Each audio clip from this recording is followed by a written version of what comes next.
Been thinking about a question lately here. Would ancient philosophers think that your smartphone is conscious? I know it sounds crazy, but hear me out. While most tech experts are focusing on whether AI can pass the Turing test, they're completely missing what philosophers like Maimonides understood 900 years ago. That maybe consciousness isn't about what you can do, but about your relationship to something greater. This whole debate about AI souls has got me rethinking everything that I thought I knew about what makes us. Let me show you how two brilliant minds from completely different worlds might just save humanity from its own creation. I'm Evan Goldstein. I'm a licensed professional engineer and a data scientist.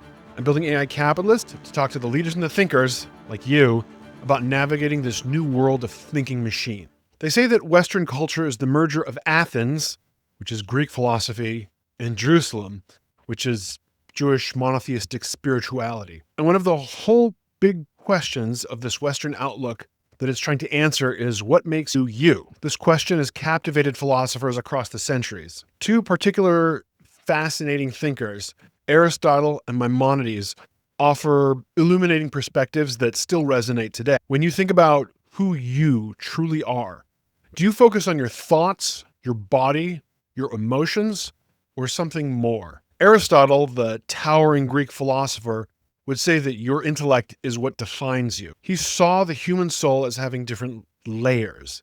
The basic life functions that we share with the plants, the sensations and the desires that we share with animals, and then finally, the rational thought that makes us uniquely human. For Aristotle, your highest self emerges when you're engaged in deep contemplation. You know what I mean, the moments when you're completely absorbed in understanding something complex and difficult. Aristotle would say that's when you're most fully alive, the most fully yourself. But then along came Maimonides in the 12th century. He was a Jewish philosopher who admired Aristotle tremendously, but he saw things a bit differently. You can think of Maimonides as someone who took Aristotle's ideas and then gave them a spiritual upgrade. While he agreed that your intellect is crucial to your identity, he believed that your mind isn't just a natural phenomenon.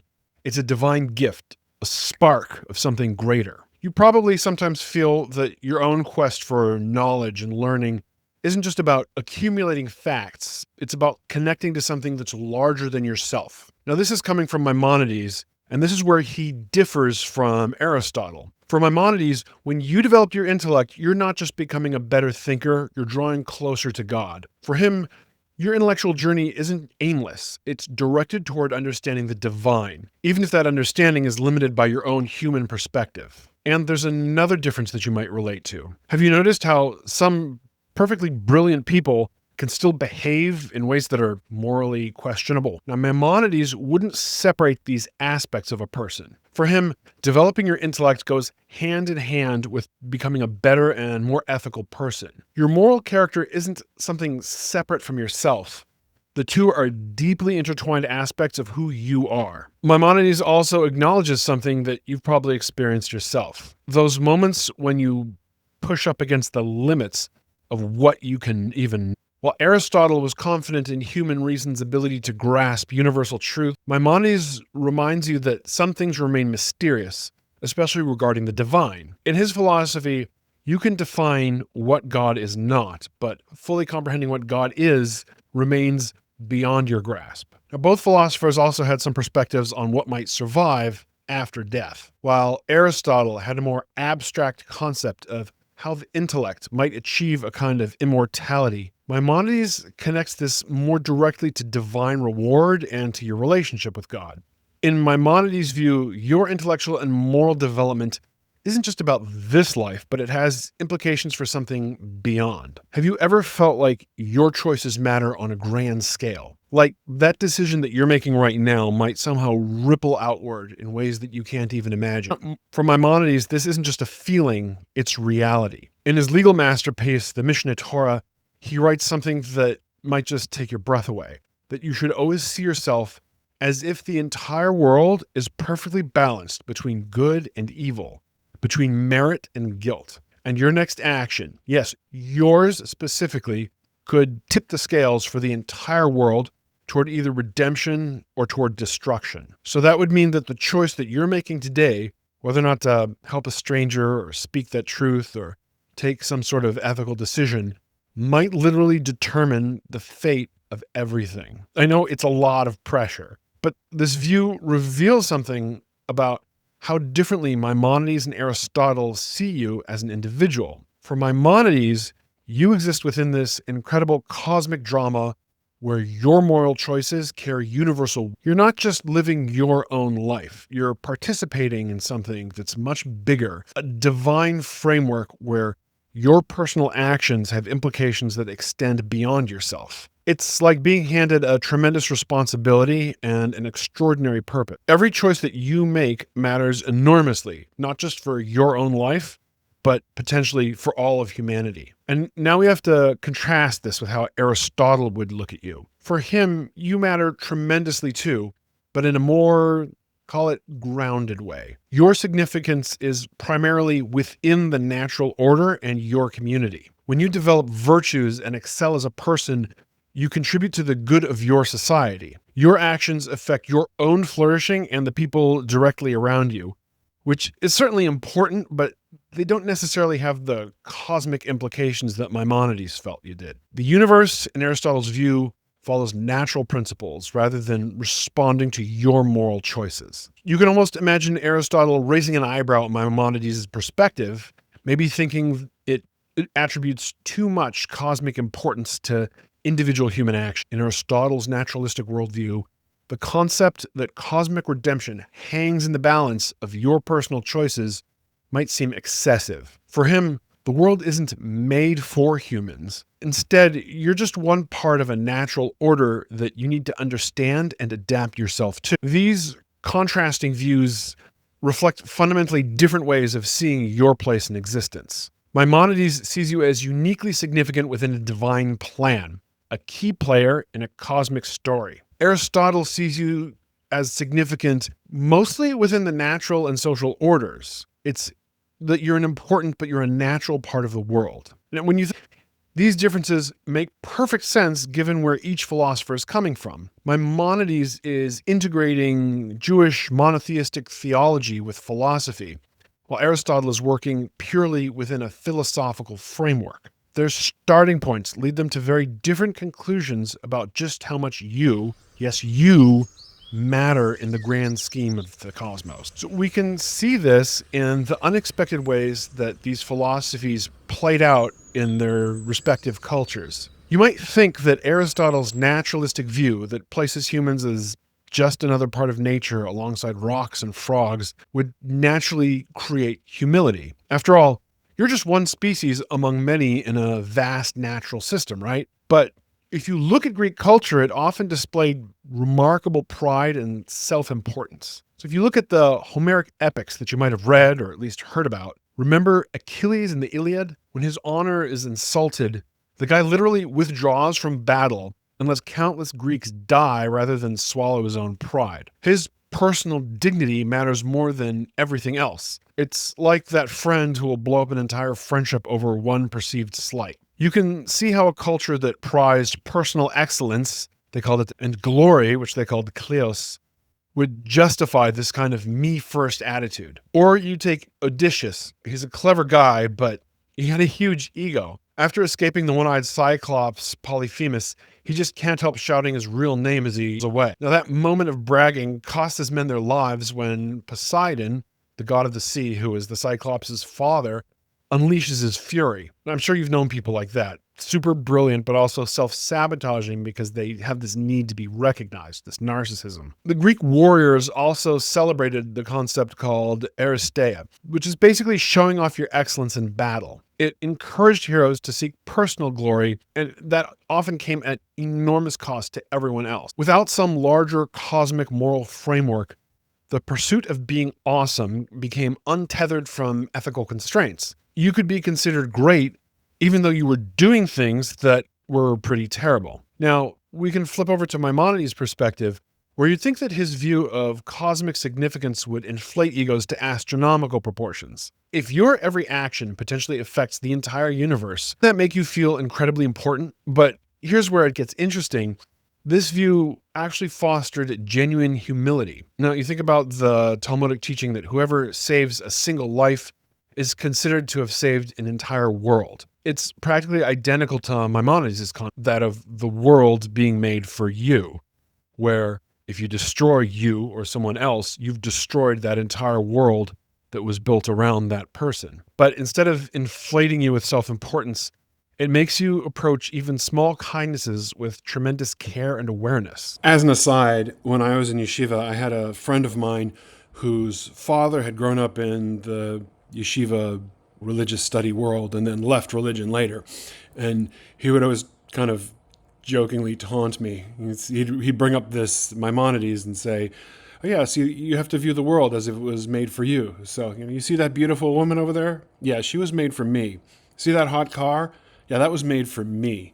Now, obviously, he was just teasing. That's not the idea. We want to diminish the ego, not inflate it. King David, despite literally being royalty, expresses this beautiful humility in the Psalms. Is what is man that you are mindful of him? Now, if you want to take an example of him having his affair with Bathsheba, in Hebrew, Bathsheba, I think, in the English translation. Basically, the story goes, or in the Bible, it reads that he sees this beautiful woman bathing on the rooftop, and he basically orchestrates things to have her husband die in battle so that he can then go and take possession. And when the prophet Nathan comes to him and accuses him, saying, "Look what you did," in a Greek or Greco-Roman sort of philosophical outlet, he would say, "Yeah, I'm awesome."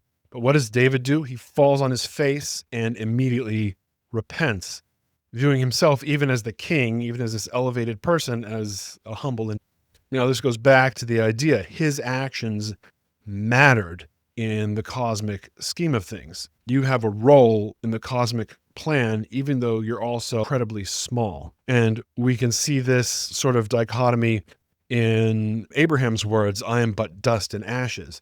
The Hasidic movement had these stories. Zusha, this famous character, would constantly walk around with two notes, one in each pocket. On one note, it was written, "I am but dust and ashes," which is a reference to Abraham's words that I just mentioned from Genesis 18:27. And the other note, it says, "For this my sake, the entire world was created." When you believe that your ordinary actions have cosmic significance, you don't get prideful, you get careful, mindful, maybe even a little bit anxious about doing the right thing. So Aristotle's naturalism, which logically should make you humble, created cultural space for enormous pride. Maimonides' cosmic significance, which logically should inflate your ego, fostered genuine humility. And the key difference is the relationship. In the Aristotelian framework, your excellence exists compared to others. And let's face it, comparison is always a recipe for either pride or envy. But in Maimonides' framework, your significance exists in relationship to God and to cosmic purpose. This creates an awareness of your limitations, even though it's affirming your importance. When your sense of importance comes from responsibility rather than superiority, you end up walking carefully through the world. You're not trying to be better than everyone else. You're trying to fulfill your unique role in something bigger. But when you're seeking excellence for its own sake, you might just trample over others in your quest to be something special. So, are you familiar with these heated debates about whether AI could ever be conscious?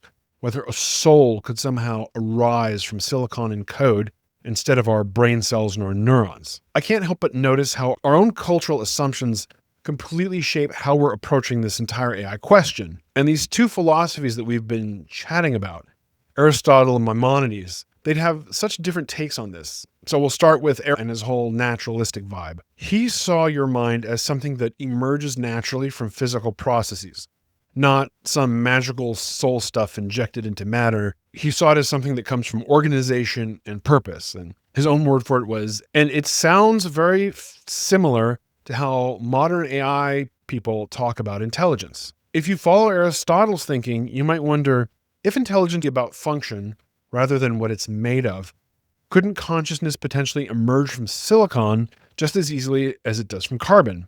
Why not?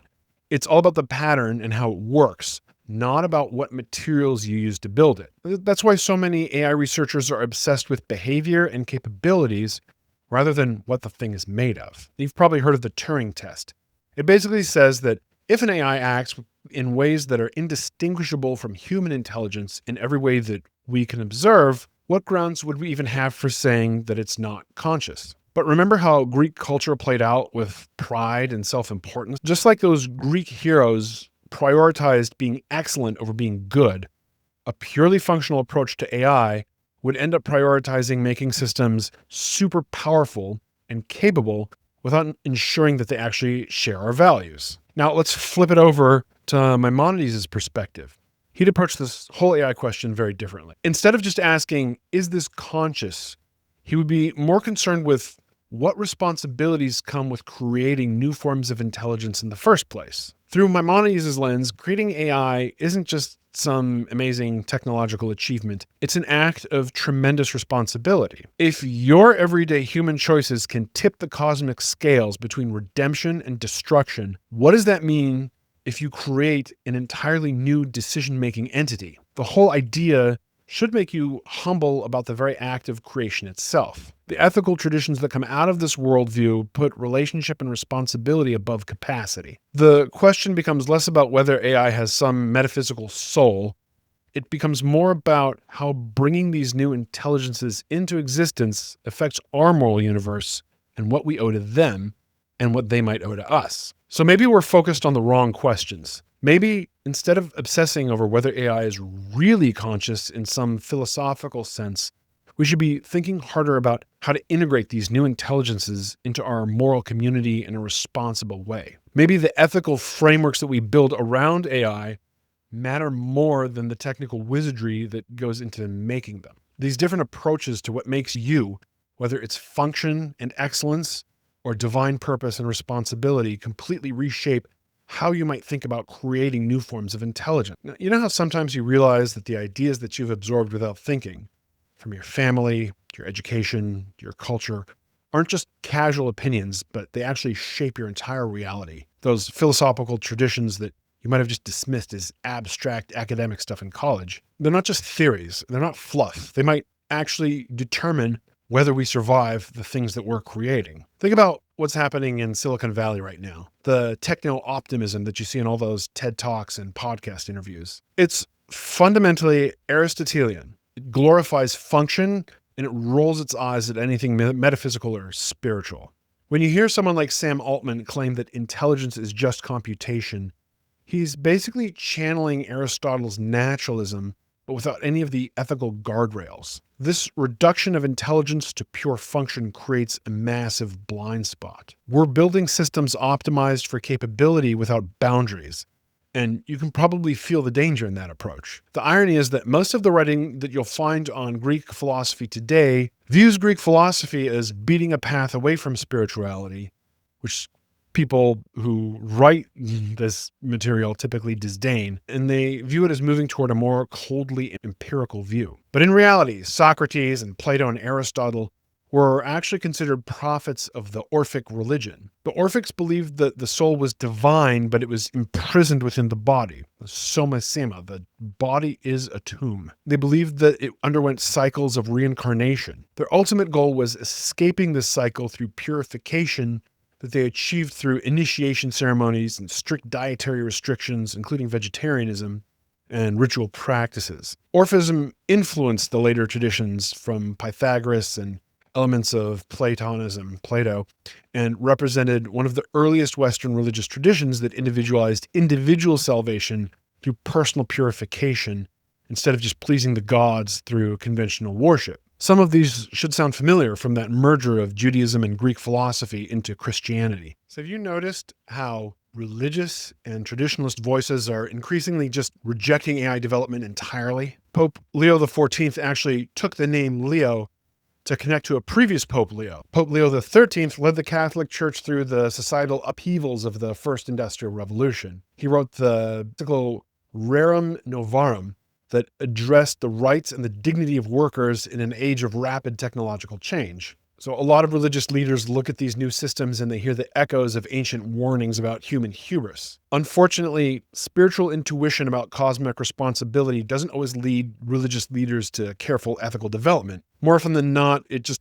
pushes them toward technological retreat. And that leaves the most powerful systems in the hands of exactly the people who are the least concerned with their moral implications. Now, this philosophical divide threatens to fracture humanity just when we most need to be on the same page. It's like we're splitting off into different camps just as the meteor is heading toward Earth. And if you look at the corporate ethical AI principles statements that are popping up everywhere, they reveal how poverty-stricken our moral imagination has become. Corporate ethics boards draft beautiful-sounding principles while their engineers are building systems that could fundamentally reshape civilization. It's as absurd as slapping a Post-it note that says "be careful" onto a nuclear warhead and then calling that a safety protocol. You're living through a profound asymmetry. Our technical capacity to create intelligence has completely outstripped our ethical frameworks for relating to it. The computational power that's driving AI doubles every few months, but our own ethical reasoning is stuck in philosophical traditions thousands of years old. Now, those philosophical traditions are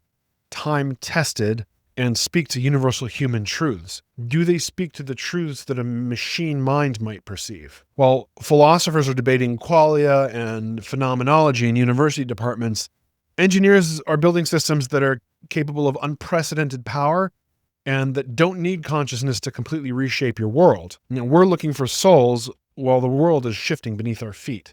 By the time we settle the consciousness debate, these systems are going to already have restructured society around their own optimization functions rather than around what makes you flourish as a human. The Maimonidean tradition offers you a very stark warning. Believing that you hold the fate of the world in your hands isn't grandiose if it happens to be true. When you see the casual attitudes of AI researchers who treat their work as mere technological progress, cosmic intervention, you're witnessing a civilization that's fundamentally unprepared for its own creations. If every human choice potentially tips the scales between redemption and destruction, what does it mean that we're building systems that can make billions of such choices every second? The most dangerous cultural assumption that we've inherited is that we have time to figure this out gradually. Those Greek heroes Aristotle admired had the luxury of pursuing individual glory because their mistakes affected only those around them. You no longer have that luxury. The philosophical frameworks that you might have dismissed as academic curiosities are actually existential necessities for a species that's creating its own successors, potentially. Your philosophical inheritance isn't just about how you understand yourself. It might determine whether there's anyone left to do the understanding at all. And if you're getting value from this episode, I would appreciate it if you'd push the like button. Pressing like lets me know I'm making content you want to see, and it spreads that content to others. Thank you for supporting AI Capitalist.